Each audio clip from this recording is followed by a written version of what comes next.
Hello friends, welcome to Unique Yarl samayal. இன்னைக்கு எங்க சேனல்ல ஈஸியா எப்படி வீட்லயே கொத்து ரொட்டி செய்யலாம்னு தான் பார்க்க போறோம். அதுக்கு முன்னாடி என்னோட சேனலை Subscribe பண்ணிக்கொள்ளுங்க. பக்கத்துல இருக்க பெல் ஐகானை கிளிக் பண்ணுங்க. ரெசிபி செய்ய நான் பெரிய வெங்காயம் ஒன்று கட் பண்ணி வச்சிருக்கேன். 3 பச்சை மிளகாய் வெட்டி வச்சிருக்கேன். கோவா, கேரட்டை வந்து ஸ்லைட்ஸா வெட்டி வச்சிருக்கேன். அதோட லீக்ஸ், கறிவேப்பிலை, இஞ்சி முள்ளியும் அரைச்சு வச்சிருக்கேன். அதோட கருவேப்பிலை 3 எடுத்து வச்சிருக்கேன். அதோட ரொட்டி வந்து நல்லா சாஃப்ட்டா செய்து அதை சின்ன சின்ன பீஸா கட் பண்ணி வச்சிருக்கேன். அதுக்கு பிறகு அடுப்புல ஒரு வாணலி வச்சு அதில் எண்ணெய் விட்டு கொள்ளுங்க. எண்ணெய் சூடாயினதும் வெட்டி வச்சு வெங்காயத்தை அதில் ஆட் பண்ணி கொள்ளுங்க.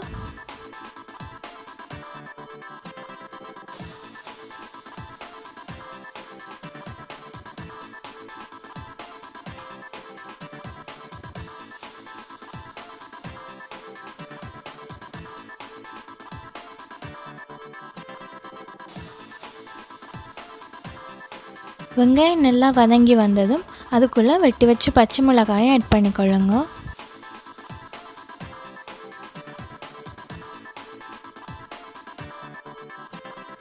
அதுக்கு பிறகு இஞ்சி உள்ளி பேஸ்ட்டை ஆட் பண்ணிக்கொள்ளுங்க. இஞ்சி உள்ளின்ற பச்சை வாசம் போகும் வரை கொஞ்ச நேரம் நல்லா வதக்கி கொள்ளுங்க.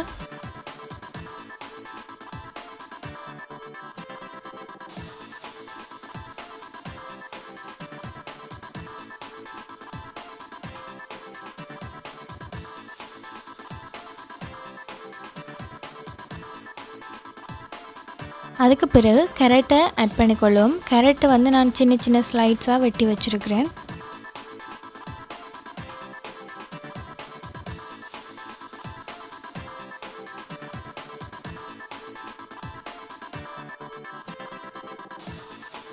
கேரட் கொஞ்சம் வதங்கி வந்ததும் கோவாவையும் லீக்ஸையும் ஆட் பண்ணிக்கொள்ளுவோம்.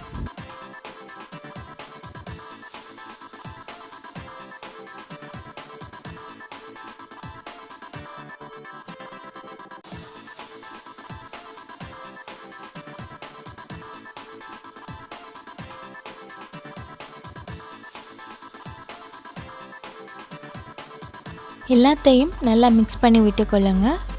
இதுக்கு பிறகு நாங்கள் முட்டை வந்து 3 சேர்த்துக்கொள்ள போகிறோம்.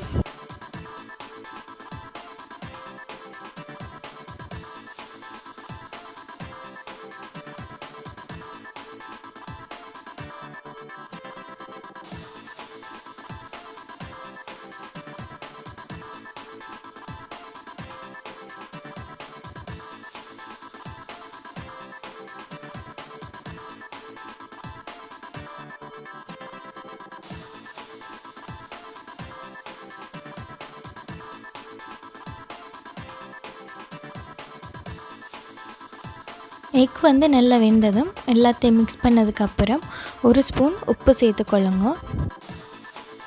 அதுக்கு பிறகு நாங்கள் சில்லி ஃப்ளேக்ஸ் வந்து 1 ஸ்பூன் சேர்த்துக்கொள்ளுவோம்.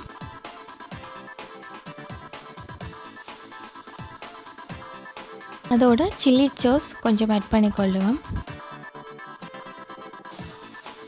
1 ஸ்பூன் தக்காளி சாஸும் ஆட் பண்ணிக்கொள்ளுவோம்.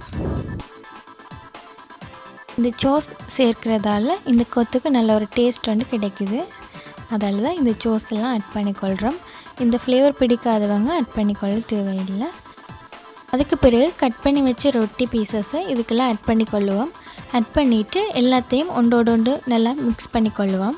நல்லா மிக்ஸ் பண்ணிவிட்டு ஒரு 2-3 மினிட்ஸ் அப்படி இந்த ஹீட்லேயே நல்லா வேக விடுங்க. அதோடு நாங்கள் ப்ரிப்பேர் பண்ணுற ரொட்டி வந்து நல்லா சாஃப்டாக இருக்கணும். இதில் சிக்கன் கறி, மட்டன் கறி கூட ஆட் பண்ணிக்கொள்ளலாம். அதை நான் இன்னொரு வீடியோவில் செய்து காட்டுறேன். உங்களுக்கு இந்த வீடியோ பிடிச்சிருந்தால் லைக் பண்ணுங்கள், ஷேர் பண்ணுங்கள். மறக்காமல் என்னோடய சேனலை Subscribe பண்ணுங்கள். பக்கத்தில் இருக்க பெல் ஐக்கானை கிளிக் பண்ணுங்கள்.